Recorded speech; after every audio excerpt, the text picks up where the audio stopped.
मराठी भाषा दिनाच्या तुम्हा सर्वांना हार्दिक शुभेच्छा। आज आम्ही तुम्हाला ज्येष्ठ कवयित्री शांताबाई शेळके यांच्याबद्दल माहिती सांगणार आहोत।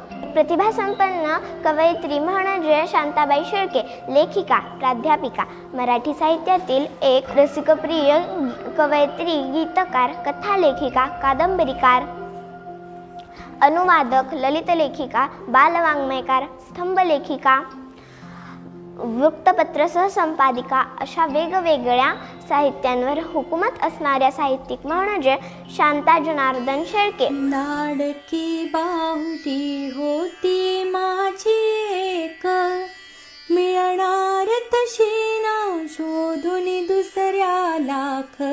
यांचा जन्म 12 ऑक्टोबर 1922 साली इंदापूरला झाला। मराठी, संस्कृत, इंग्रजी या भाषा त्यांना यायच्या।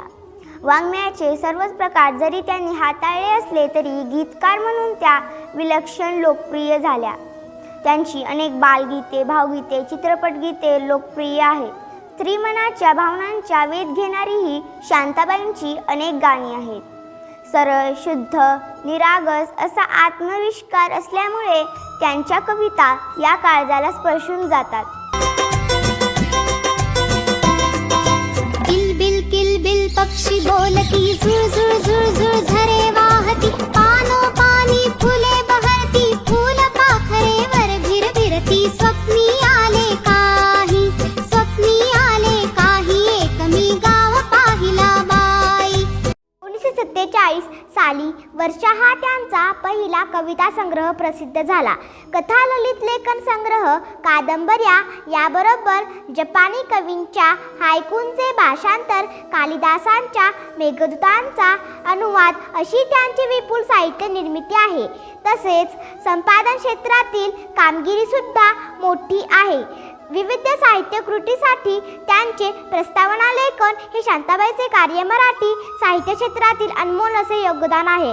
गदिमा गीत लेखन पुरस्कार, सुरसिंगार पुरस्कार, केंद्र सरकारचा उत्कृष्ट चित्रपट गीत पुरस्कार, यशवंतराव चव्हाण प्रतिष्ठान पुरस्कार अशा अनेक पुरस्कारांनी त्यांना सन्मानित करण्यात आले आहे।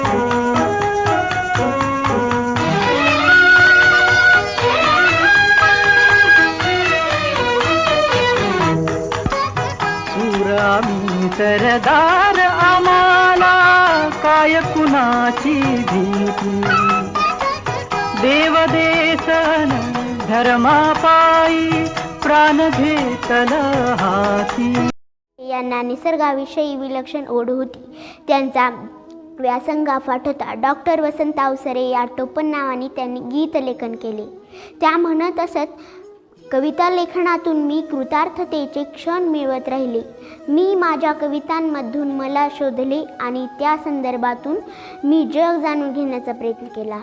अशा या प्रतिभा संपन्न कवयित्रीचे 6 जून 2002 साली निधन झाले। धन्यवाद।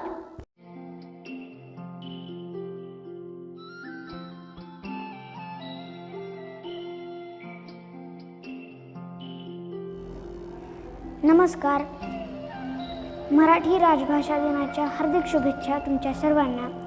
आज आम्ही तुम्हाला तुकाराम धांडे या कवीविषयी माहिती सांगणार आहोत। कविता काय करते तर प्रसिद्धी देते, आजकाल थोडा पैसासुद्धा देते, पण कविता जीवनाचा उद्धार करते असे म्हणणारे कवी म्हणजे रानकवी तुकाराम धांडे।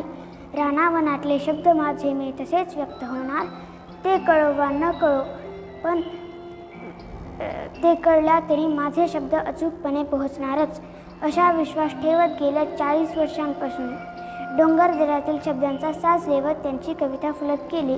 महाराष्ट्राचेच काय, देशात जिथे जिथे मराठी माणूस आहे तिथे त्या कवितेने काव्य रसिकांचा ठाव घेतला।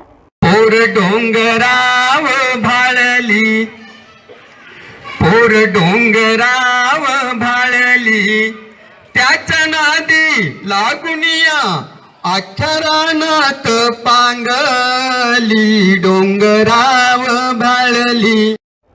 अत्यंत साधी राहणी, पायजमा, पांढरा शर्ट, केस थोडे वाढलेले, दोन्ही बाजूंनी वर गेलेले, पायात चप्पल आणि खांद्याला शबनम किंवा एखादी जुनी पिशवी असा त्यांचा पोशाख। निसर्गाच्या कुशीत डोंगरदऱ्या, कडेकपारी, झाडे झुडपे, काळी माती, निळे आभाळ, प्राणी पक्षी यांच्या सानिध्यात त्यांना सहज कविता सुचतात. आम्ही डोंगर राजाची पोर कळसू आईची, आम्ही उघडी मोडकी बाळ परवरा माईची. रानकवी तुकाराम धांडे हे आदिवासी बोलीभाषेतील कवितांसाठी प्रसिद्ध आहेत. इयत्ता 3री पाठ्यपुस्तकातील रानवेडी तर इयत्ता 9वी पुस्तकात वनवासी ही कविता महाराष्ट्रातील सर्व विद्यार्थ्यांसाठी अभ्यासासाठी दिली आहे. काही विद्यार्थी तर त्यांच्या कवितांवर PhD करतात. हाच त्यांच्या कवितांसाठी पुरस्कार आहे असे ते म्हणतात. धन्यवाद.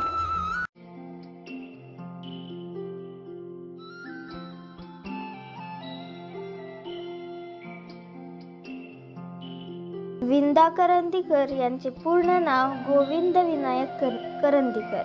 त्यांचा जन्म 23 ऑगस्ट 1918 रोजी रत्नागिरीतील बालवली येथे झाला. त्यांचे बालपण कोकणातच गेले. महाविद्यालयीन शिक्षणानंतर ते इंग्रजी विषयाचे प्राध्यापक झाले. देणाऱ्याने देत जावे, घेणाऱ्याने घेत जावे. देणाऱ्याने देत जावे, घेणाऱ्याने घेत जावे. हिरव्या पिवळ्या माळावरून हिरवी पिवळी शाल घ्यावी. सर्व रसिक त्यांना कवी विंदा म्हणून ओळखतात. स्वेदगंगा या कविता संग्रहापासून विंदांचा साहित्य प्रवास सुरू झाला. विंदांच्या बालकविता हा त्यांचा वेगळाच पैलू आहे. स्वतःच्याच काही कवितांचा त्यांनी इंग्रजीत अनुवाद केला. स्वप्नात पाहिली राणीची बाग, हत्तीच्या पाठीवर बसला नाग. स्वप्नात पाहिली राणीची बाग, हत्तीच्या पाठीवर बसला नाग. हरणांच्या बरोबर खेळत पत्ते, बसले होते 2 चित्ते. विंदांचे वैयक्तिक जीवन साधे व स्वावलंबी होते.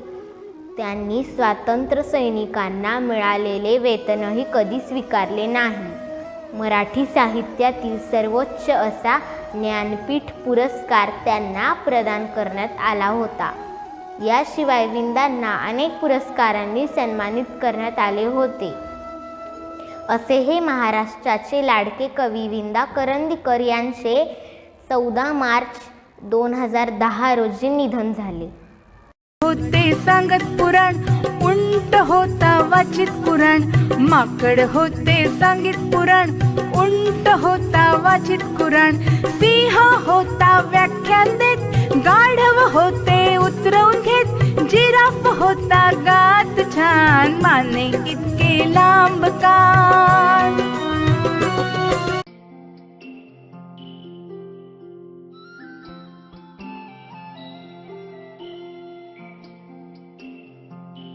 खानदेशी कवयित्री. माझा जन्म असोदे या गावी झाला. जळगाव पासून साधारण 6 किलोमीटर अंतरावर माझे गाव आहे. माझे माहेरचे आडनाव महाजन. माझा जन्म 11 ऑगस्ट 1880 रोजी झाला. अरे खोप्यामध्ये खोपा सुगरणीचा चांगला, देखा पिलासाठी 3 झोका झाडाले टांगला.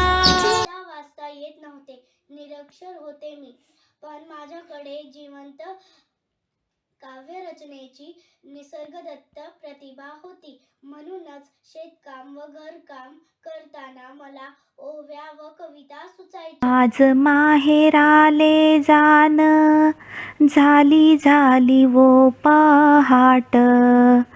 आली आली डोया पुढे, माझ्या माहेराची वाट. तर अशा ह्या बहिणाबाई चौधरींच्या कविता त्यांच्या मृत्यूनंतर प्रकाशित झाल्या. त्यांच्या मुलाला त्या खूप अर्थपूर्ण व भावपूर्ण वाटल्या.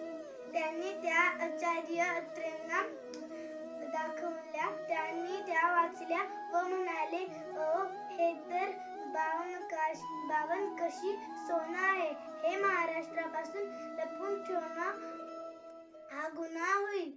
आणि त्यांच्या कविता प्रकाशित झाल्या. संसार दोन्ही जीवांचा विचार, दोन्ही जीवांचा विचार, देतो सुखाले नकार, देतो सुखाले नकार, अन दुःखाले होकार.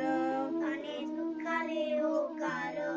असा संसार संसार, असा संसार संसार, आधी देवाचा ईसर, आधी देवाचा ईसर.